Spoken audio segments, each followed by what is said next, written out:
side. I also think it's a low-scoring game. Cannot wait for those. Top of next hour, Blazing 5. Never had a losing season. I'm 1 under 500, so we're rooting for it.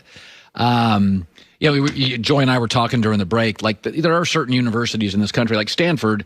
I was talking to David Shaw one time, their head coach, about how hard it is to win at Stanford, and he said, we look at transcripts before game film.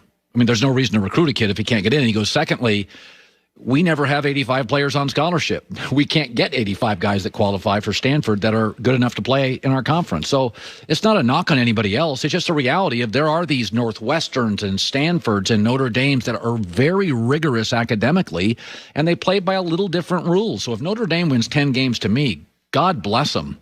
I mean, these are schools I could not get in out of high school. I couldn't get into Notre Dame out of high school. Couldn't. I tried to get into Duke. I couldn't get into Duke. We just have to be honest about this. There are these schools that ask more of young people, and they're powerhouses academically. So David Bakhtiari he's going to make the Hall of Fame. He's a left tackle for the Packers. It's just gutting. He's out for the year. I hate to see that. Big guys heal slowly. Practice injury, knee injury. He's out for the season. But I can see all the Packer fans lining up to make excuses. He missed 3 games earlier this year. Here were Aaron Rodgers' stats. 71% completion percentage, 11 touchdowns, no picks, passer rating of 130. David Bakhtiari is the best pass-blocking left tackle in the NFL. Probably has been for 2 or 3 years. He is not worth a point in the NFL.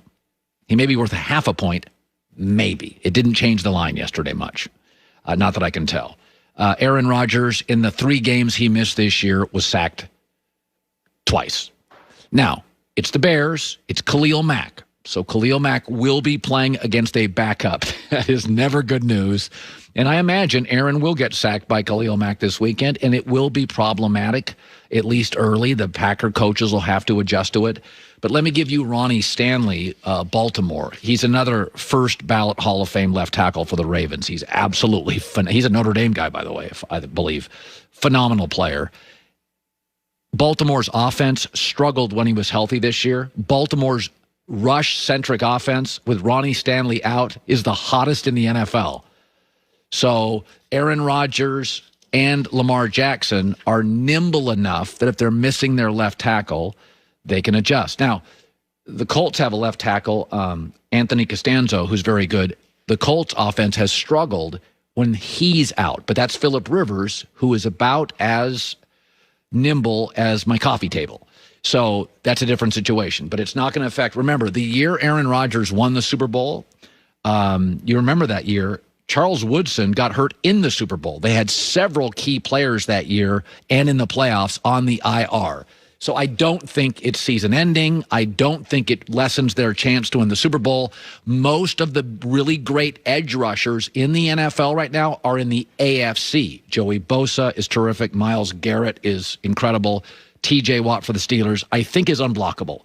So to me, outside of Khalil Mack, most of your great edge rushers are on the other conference, the other side that Green Bay would not face until the Super Bowl. Here is Joy Taylor with the news.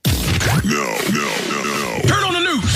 This is the Herdline News. So the Browns were without their top 4 wide receivers last week when they lost to the Jets. Yeah. But they will get them all back for their crucial matchup with the Steelers on Sunday. And a linebacker, too, I think. Yes. Jarvis Landry, Rashard Higgins, Kadero Hodge, and Donovan Peoples-Jones all have been activated off the COVID list and are available on Sunday. Malcolm Smith, tight end Harrison Bryant, and corner Denzel Ward were placed on the COVID list this week.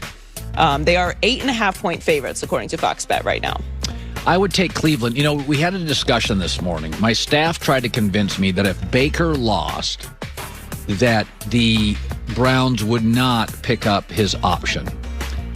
And I said, I think when he beat Tennessee, people felt sort of like, we'll pick up his option. I don't think this is a make or break pick up the option for Baker.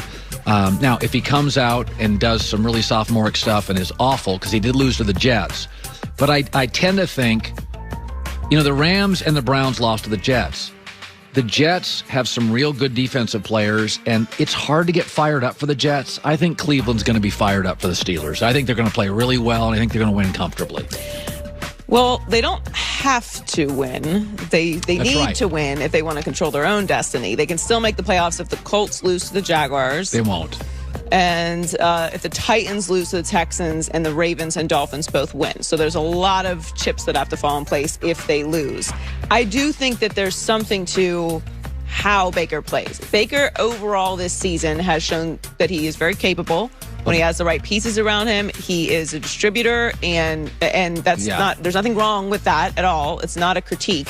I think we all know that Baker Mayfield is not Tom Brady. Like he's not Aaron Rodgers. That's okay. There's only one Tom Brady and one Aaron Rodgers and one Patrick Mahomes. You don't have to be that to have success in this league and have a long career. So I think what the Browns have been this year is a success either way. Absolutely. Normally I'd be much harder on the Browns, but it is a new head coach in a COVID-shortened season. Yeah. This is I can't keep track of the third system that Baker has had to learn. Yeah, if Cleveland makes the playoffs, I think they will, and they lose their first game, I have no problem with it.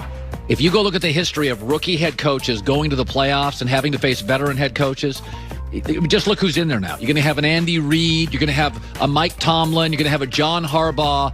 So, I mean, Stefanski getting to the playoffs is an amazing... I mean, it's a massive success. I think even if they don't make it, it's still a successful season for the Browns. I would hold them... If this was their second year, it would be a different conversation. Yeah. But I would give them a pass this year. Last week against the Jets, like, you have all your receivers out. Look, everybody's dealing with the same circumstances this year. Like, it's 2021 now, but this season with COVID. So you can't make excuses, but that is a factor in why they lost. To your point, it's hard to get up for the Jets. Like, they could have won and should have won that game regardless. They were still the more talented and better team. But it happens. It's the NFL. 8.5 is a lot of points. I'm going to take Cleveland to cover. I am. I understand Mason Rudolph is playing, and trust me, I have no confidence in Mason Rudolph whatsoever. But in fact, I'm going to go out on a limb and say it's going to be like 28-10. It's going to be a blowout, Cleveland. Blowout? Yeah, I don't think they're going to score much because I think Myles Garrett's playing. Cleveland has to play for more. And I think, frankly, let's not kid ourselves. Unless the weather's a factor, Cleveland right now has been a better team in the last 6 weeks outside of the Jets game. That is fair. So the Broncos have been searching for their franchise quarterback since Peyton Manning retired after the 2015 season. In fact, they're 32-47 since, with no playoff appearances and 9 starting quarterbacks, not counting the game they had to play without a quarterback. Right. So needless to say, they've been struggling at that position since Peyton left. Drew Lock hasn't been as great as the team expected, or really we expected. I think he plays. He's Jay Cutler. Big arm, plays way too casual, a little too concerned about being cool. I don't like it. And by the way, Herbert in the division now, Derek Carr, Patrick Mahomes, that's the standard. That's the 6 games against your division rivals. He's got to grow up, and he's got to stop playing so loose and casual. It's very Jay Cutler. Well, John Elway still believes he has a lot of potential. He said, obviously, he's been very inconsistent and showed some flashes. And we still have high hopes for Drew with a good offseason, a lot of hard work this offseason, a lot of film study, that he can come back and be a very good quarterback in this league. Oh, you know who DM'd me yesterday? Bury the lead. Joe Burrow. Yes, bury the lead. How do we open the show with